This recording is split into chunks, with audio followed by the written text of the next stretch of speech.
I'm going to tell you about the Bacchae, B-A-C-C-H-A-E, by Euripides. Euripides was one of the three giant writers of tragedy of the Greeks, as you may know. Aeschylus, Sophocles, Euripides. All three were in Athens. All three were basically Athenians. They are the three glories of Greek tragedy, and no culture has ever come close to them and their achievement. Unfortunately, only 7 plays survive of Aeschylus, 7 plays survive of Sophocles, 19 by Euripides. This is not because he was the best, though he was certainly very, very good. This was an accident of history. In Alexandria, northern Egypt, a Greek city after all, the Alexandrians loved Euripides, and so, ironically, more of his plays survived. He won first prize only twice. Sophocles won it 24 times, I think. But Euripides was a rebel. He was a gadfly, like Socrates was, really. The Bacchae is, I think, the greatest single play that we have of Greek tragedy. That means, I think, maybe greater than the Agamemnon, or certainly a greater play than Antigone, I think. So I take this play very seriously. Euripides wrote the play in the year of his death, and I think it was first produced after his death, 406 BCE. So he was, 70? He was in his 70s when he wrote and produced this. The Bacchae, like some other plays of Euripides, is a kind of examination of religion and religious thinking, the religious phenomenon, or the gods, if you like. For me, it becomes very important just for that reason. Each of the other guys, Aeschylus and Sophocles, was capable of writing with equal incisiveness, insight, penetration, profundity. But here, Euripides hit on just the right topic for him. Okay. This is about Dionysus. Dionysus was the last of the gods. How can you say last? The gods eternal? No, the gods were not eternal. The gods were born, had mothers. Dionysus is the only one who had a mortal mother. Dionysus was born in Thebes, great Thebes, the great city of tragedies, of myth even, Thebes and Argos. I better tell the story of his birth. His mother was Semele, S-E-M-E-L-E, and she was a princess of Thebes. Her father was Cadmus, and Cadmus was the founder of Thebes. All of this myth, of course. Zeus wanted Semele. Semele, though, made Zeus promise to grant her any wish she might have. But she didn't know what to ask for. Hera, always watchful, understandably, disguised herself as Semele's nursemaid, trusted old woman. And when Semele said, "I don't know what to ask for," she said, she suggested that Semele asked to see Zeus in all his glory. Oh, good idea. Poor Semele was naive and silly enough to respond. So when Zeus came to her, the ambiguity here is interesting, but when Zeus came to her, she said, "I want to see you in all your glory." "No, you don't. Don't do this. You promised by the river Styx, S-T-Y-X. Any oath of the gods by the river Styx had to be executed, had to be accomplished." So he came to her in all his glory. I take this to be a metaphor of let's say, sexual ecstasy. She was immediately consumed, of course. It's like standing near the sun. The force vast. But Zeus reached into her womb, where the fetus was, F-E-T-U-S, the embryo, took the embryo, slashed his own thigh, T-H-I-G-H, put the embryo in his thigh, sewed it back up. Wow. 9 months later, out came Dionysus. The story of Dionysus' childhood and all that we can skip. Now Dionysus is an adult, a god. All very strange. I will make the remark, though, just to help you take this a little more seriously. Dionysus is sometimes compared with Christ. After all, human and God. Human and God. And in some senses, Dionysus suffers and brings comfort, relief, even religious hope to mortals. Dionysus and Jesus. Dionysus, among other things, is the god of wine, the vine. And the vines have to be pruned and cut every year. Painful, if one assumes that one is wounding a god. But the result is wine, which brings joy, relief, escape, comfort, solace to mortals, is a great gift of the gods. Interesting. Okay. Now, at the very beginning of the play, Dionysus speaks to us in a kind of prologue. Euripides' prologues are kind of embarrassing. The other playwrights did not stoop to doing prologues, because prologues are clumsy vehicles to which are useful to the author to give us information. But surely a dramatist does much better somehow giving us information indirectly through actions, through dialogue, rather than just a speech. I love Euripides for this too, actually. He is a man of ideas. He's a thinker and a feeler, a feeling man of profundity, and a rebel. What is he attacking? I should explain. He attacks conventional religion. He has no patience with conventional religion. The myths about the gods, the silly, insulting myths about Zeus running around seducing women, or the other gods doing stupid things, their little petty rivalries, their little petty jealousies, their anger at mortal man. In Euripides' opinion, the gods exist, yes. They have vast power, vast strength, but they have nothing in common with us almost. They are incapable of feeling or understanding what we feel. And therefore, for Euripides, the greatest values in life are compassion, forgiveness, mercy, kindness. These are things that the gods are incapable of. Only man is capable of these. Why? Because we're mortal and we suffer. Well, this is excellent thinking. Excellent. And the myths, then, are silly, unbelievable. He doesn't take them seriously, really.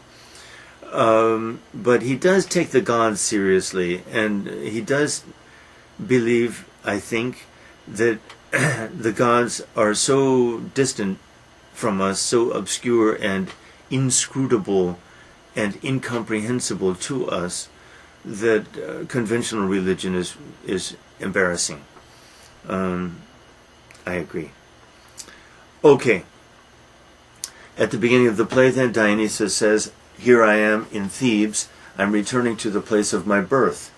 But this is the first city, the first place in Greece, my homeland, in which I will reveal my divine nature, and I will insist that people pay homage to me, worship me,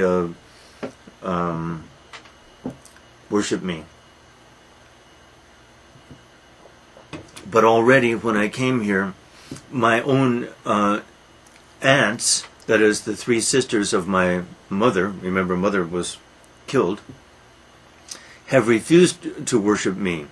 They all say that I was the illegitimate son of my mother by some mortal, and that Cadmus, my grandfather, invented this absurd story about my divine paternity, that Zeus was my father, to cover up the embarrassment of an illegitimate birth. So I have driven these women, my aunts, and the other women of Thebes, insane. I have made them into maenads, M-A-E-N-A-D-S. A maenad is an ecstatic worshipper of Dionysus. Now, Dionysiac religion is the only... Dionysus was the only god who inspired ecstatic, emotional, extreme ecstasy. Enthusiasm is the real word, but it's been watered down. Religious devotion to any of the other gods did not involve emotion. That's the reason, by the way, why I say that above all Dionysus is the god of inspiration. Inspiration, three expressions of this. 1, religious inspiration. 2, wine. That's the wine connection. 3, tragedy, because Dionysus is the god of tragedy. Every Greek drama, every Greek tragedy was performed in the theater of Dionysus, with a statue of Dionysus right there, and the priests of Dionysus were the judges. Everything was Dionysian. So, ironically then, and wonderfully, Euripides is attacking not Dionysus, but the popular notions of religion it's like in church, like in a church. Wonderful and brilliant, and he does so with sensitivity and insight. There's nothing unfair about the play. So Dionysus has returned, and he has driven these women out to the woods, where they live in the woods, because Dionysus's extreme worshippers lived close to nature. And Dionysus is said to have provided them with water, with milk, and when they would sometimes attack animals, even a bull, strong, powerful animals, but in their ecstasy, in their superhuman strength, tear these animals apart and eat the flesh raw. Omophagy. O-M-O-P-H-A-G-Y. The eating of raw flesh, especially for religious purposes. But wait a minute. Don't we have the Eucharist? Don't we symbolically eat the blood and the flesh and blood of Christ? And in some religious, in some Christian sects, let's say, the Roman Catholic Church, this is literally the blood and flesh of Christ that we are partaking of. Transubstantiation and consubstantiation was a big issue, and it is kind of important, though not worth a war, because in the end it's really quite silly. But anyway, so now the ruler of Thebes and the central character of the play is Pentheus, P-E-N-T-H-E-U-S. He is a grandson of Cadmus. His mother was Autonoe, right? Not, yes, Agawe. A-G-A-U-E, sometimes written A-G-A-V-E. And she's one of the people out there in the woods, mad, kind of insane.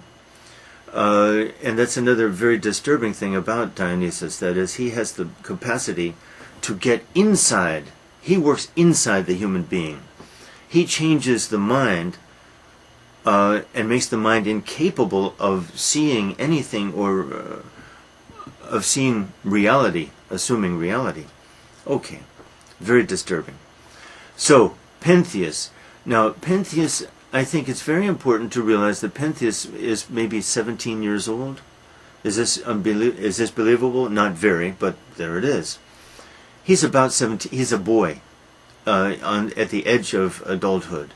And we don't fully realize this, readers don't fully realize this till toward the end of the play, when the revelation is very powerful.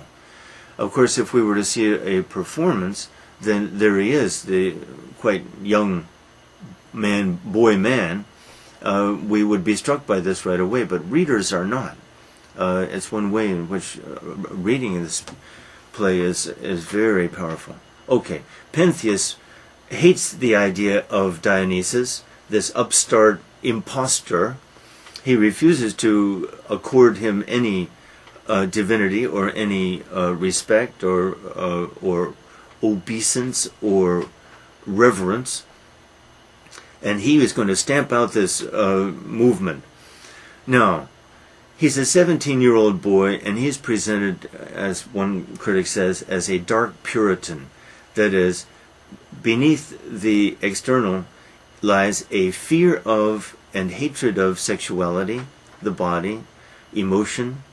That is, he fears Dionysus. He fears the Dionysus in him. That's the problem. That's the Puritan's problem. The Puritan is afraid of these dark, somewhat uncontrollable forces that lie in us, and to try to deal with them tries to repress them and or deny their existence. And of course these erupt again and again, and the result is terrible. Now, so we get right away Dionysus, who is full of contrasts, gentle but explosive, healing but killing, a God who brings comfort and hope and love and joy even, and a God who erupts in us in terrible violence, and a jealous God who will not tolerate any sort of any disrespect, let's say. But all the gods are treated that way by Euripides, and it's one of his criticisms of them. How can we worship creatures who are lower than we are morally, who have these qualities that we disdain in ourselves? And it's a problem I or any thinking person, I think, has with a wrathful God. This Old Testament wrathful God, a jealous God, and the rest of this nonsense. My God, how can we pay any attention to such silliness? The God who made us knows that we are silly and fickle and all that we are, and that's the way we are. And to suppose that that will change is just too absurd too. And to make him like a playground bully is just absurd. It's embarrassing.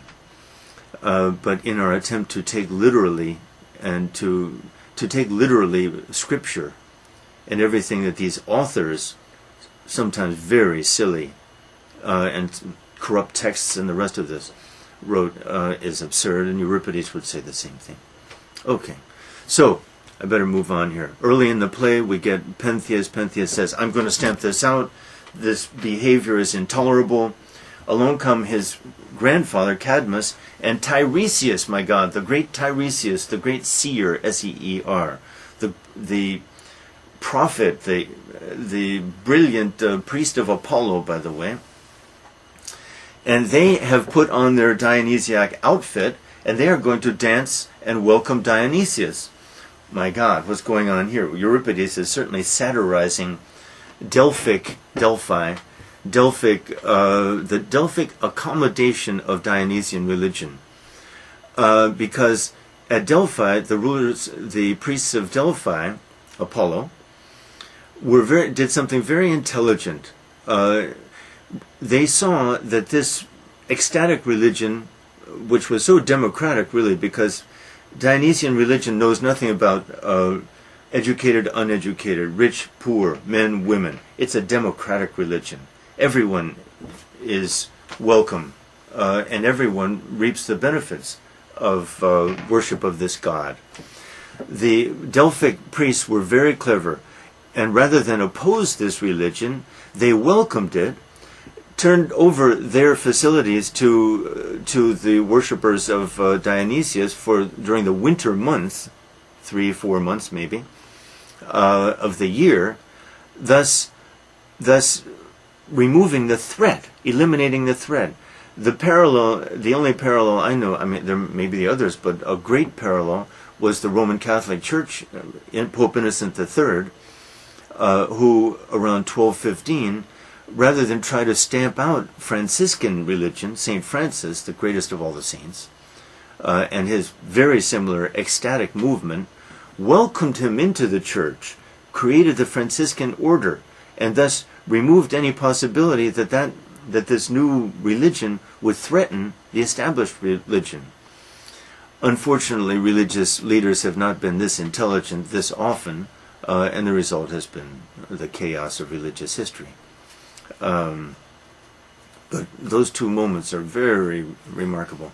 Anyway, Euripides is kind of making fun of Tiresias's accommodation of this new religion.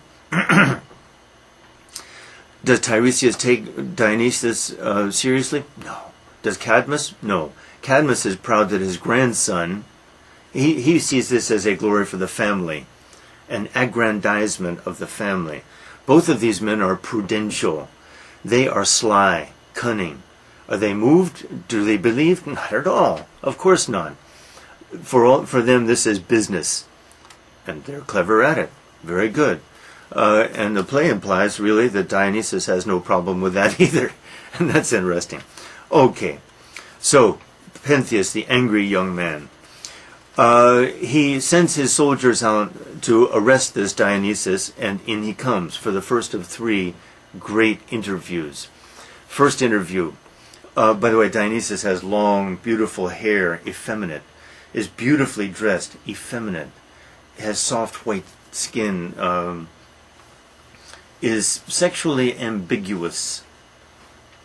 And Pentheus has no tolerance with this. He's a man's man, though a boy. He's a jock, as we say in slang. And athletic, he's homophobic. He's homophobic, just like he's afraid of all things sensual and emotional. He's afraid of this guy's sexual ambiguity, too. Put him in prison. Don't do this. This is not wise. Who are you? I'm a priest of Dionysus. By the way, he is Dionysus, but he puts on this human form as Dionysus priest. Throw him in prison. Okay, into prison he goes. By the way, he doesn't resist the soldiers at all. And the soldiers say, Pentheus, you're making a mistake here. Okay. Earthquake. The whole palace shakes. Parts of it crumble. The doors open, and out he walks.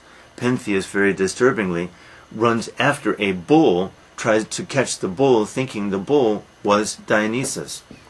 Dionysus gets into the mind. This is a god of great power and subtle power in changing mind, getting into the mind. Then we get the second.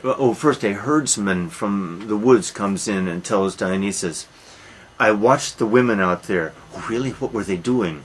Dionysus, of course, is a porn watcher, basically. That is, he's afraid of sexuality, but he would love to see and hear about sexual perversions going on out there, and he's sure that those women are out there are doing all kinds of lesbian things or carrying on sexual orgies with any man who came by. Tell me about them. Well, no, it's all very innocent, really. They stay clothed. They're very decent in their behavior. They're kind. With their thyrsus, which is like a club, I won't explain it, but it's a symbol of Dionysianism.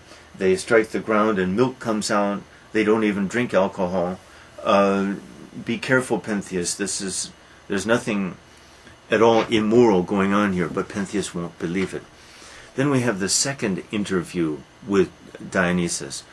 And Dionysus I don't remember it very clearly, and I'm running low on time, so I'm going to skip it.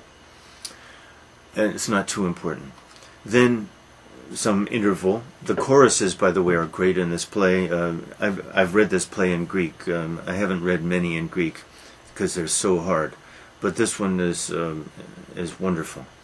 Anyway, then we get the third interview, which is a masterpiece, because we get at a certain key point, Dionysus says, "Would you like to see them in their doing their the maenads out there?" The chorus, by the way, are the Bacchae. The Bacchae are the followers of Dionysus, but they are not the religious ecstatics. They simply worship him and love the benefits, love him gently, let's say. And their reaction to the god's behavior is going to be very important, because Dionysus says, "Would you like to see what they do out there?" Yes. And something happens in Pentheus's mind, and immediately it's scary. "Well, you're going to have to dress up as a woman." "Well, that's okay. But don't let the people see me." "Okay, I won't." So he dresses up as a woman, and he kind of likes it. Pentheus kind of likes it. Scary. And then the rest we hear from a messenger, because that's the way of the Greek tragedies.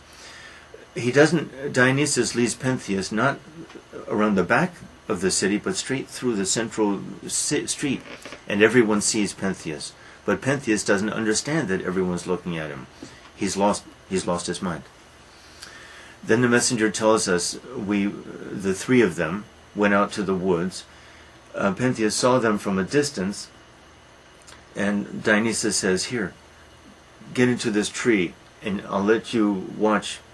So Pentheus climbs onto a pine tree, which Dionysus, with superhuman strength, brings down to the earth level, bends, lets it slowly back up, and there's Pentheus at the top of this tree, and then he calls to the maenads. "Maenads, maenads, here's our enemy, come." The women attack. They're out of their minds. First they throw their thyrsuses and whatever they can up there, but they can't get him. Then, in their rage, they tear at the tree. Women tear at the tree and bring the tree down. And the messenger says, and then there's this terrible moment when Pentheus, his mother, out of her mind, her mother thinks he's a lion. Mother, mother, it's me, I'm your son. Pentheus, don't do this, I'm sorry, I was wrong." She tears him apart. She tears her own son apart. Final scene. Here comes Cadmus, grandfather, a broken man, and his soldiers are bringing the parts of the boy into the city. In comes mother, and we get the terrible last conversation between mother and grandfather, father, mother, Cadmus and Agawe. And she says, "Father, father, look, I've been successful in my hunt. Here's the lion's head." And Cadmus very gently says, "Well, feel this. This young beard, it's more like the beard of a young man or a boy than a lion, isn't it?" And she says, "Yes, you're right, it is. And this is the nose and the eyes, not of a lion maybe, but of a human, right? I think. Do you think?" And gradually, slowly, gently but terribly, she realizes what has happened, what has been done. Now, the key to the play comes here at the end, because what we get is an affirmation of human compassion, human kindness, human values. And the god has changed from a somewhat gentle creature to simply the force of nature, the force that turns the world, the force that makes the seasons, the force that turns the ocean, the force that's so vast. Many of you know Vincent van Gogh's Starry Night. I understand that it's virtually a cliche in Korean culture, as it is in American culture too. Take another look at it, because it is Euripidean.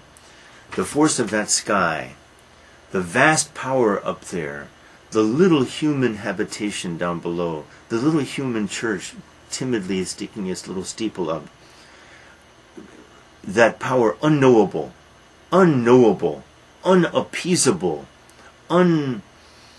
inscrutable, and our little human efforts to relate to it and then project from that to our little myths about this or that godling, Jesus Christ or Moses is God or whatever, and the little stories, Euripides and